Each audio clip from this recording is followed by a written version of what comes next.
He is the head of Sothebys' global wine business. I'd like to welcome Jamie Ritchie to Sidewalks Entertainment. Hi, Jamie. Thank you so much for joining us today. Hi, Laurie. Thank you very much for having me on your show. You've been a part of Sothebys' global wine business for over 30 years and have been a wine professional for even longer than that. Now, how did you get started in this business? I was very lucky. I found my calling. My father served me some wines when I was 14 and 15, and I remember the names of the producers and the vintages, and so clearly there was an interest there. I moved up to London, and I was working, studying law and working in bars and restaurants, and I worked with some people who were much more knowledgeable about wine, and they got me interested in it, and then I decided to try and pursue a career in wine. I wanted to be an actor, and in England, a failed actor becomes a barrister, and in my version, a failed barrister becomes an auctioneer. So we reduce the acting role, but it's still there, and it allows me to have some level of performance with my passion for wine. Oh, wow. In your line of work, you must have traveled to some amazing places all over the world. What's been the most memorable place you've been to so far?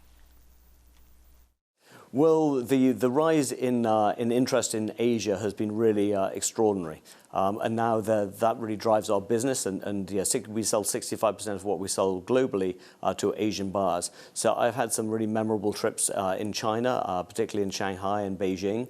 Particularly when we started our business in 2009, 9 through 2012, when that was a really pioneering market, and that was so educational for me because wine, the Asian clients, they're always sharing their food, and wine very naturally fits into that environment.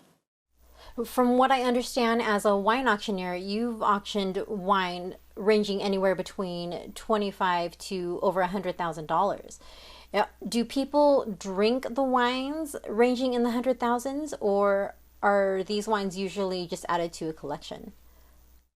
So obviously you have different styles and different people, but we actually sold the world record price for a bottle of wine is $558,000, which I was lucky enough to be the auctioneer for back in 2018. It's a bottle of Romani Conti 1945. And that bottle was actually purchased by some Asian clients, a group of them, and they have every intention of opening it and enjoying it and savoring it. So, and there was actually a second bottle that sold for fractionally less than that, which went to an American buyer, and they have the same intention to drink it. So, we did sell a bottle of whiskey for $1.9 million, a bottle of Macallan 1926 60-year-old, for $1.9 million last year. And I suspect that one won't be opened. Wow. Have you ever tasted any of those wines or whiskeys? I have not tasted those two wines or whiskies, unfortunately. But I've been very privileged and lucky in my career to drink so many memorable, great bottles. It's been a real privilege. Amazing. Yeah. So you've probably tasted some of the finest wine in all the world. Is it possible to get some of the finest wine in all of Bevmo for maybe around $25? You know what? We are so lucky today to be drinking wine today, because the $20 that we spend on a bottle of wine today, we got a lot more value for money than we did 5, 10, 15, 20 years ago. And so for $20, you can absolutely get a delicious, enjoyable, and memorable glass of wine. Is it going to have the complexity of a truly great wine? No, it's not. But is it going to be satisfying, and can you savor it and enjoy it and have fun with it? Absolutely. What type of wine do you like to drink? Do you have any personal favorites that you tend to drink more often than others?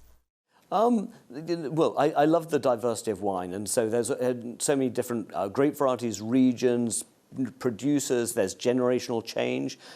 What we did is we actually launched a range of Sotheby's own label wines, which is just over my left shoulder, and we did that because it's an affordable range of wines, and it hits all the typical regions. So we've got a fantastic Chablis, we've got a red and white Burgundy, we've got a California Chardonnay and Pinot Noir, a Champagne, a Prosecco, and so I love all that diversity of wine because one doesn't know what one's going to want to drink. It depends upon one's mood, who one's having over, what food we're eating, how is it hot or cold outside. So all those variables. So I just love the diversity of wine and enjoying all the different experiences, the different grape varieties, the different regions. Nice. Now, the new Sothebys Wine Encyclopedia. Now, this is the first updated version since 2011. What's new in this latest edition? So well, all the content's been reviewed and updated, so you actually have completely up-to-date information in it.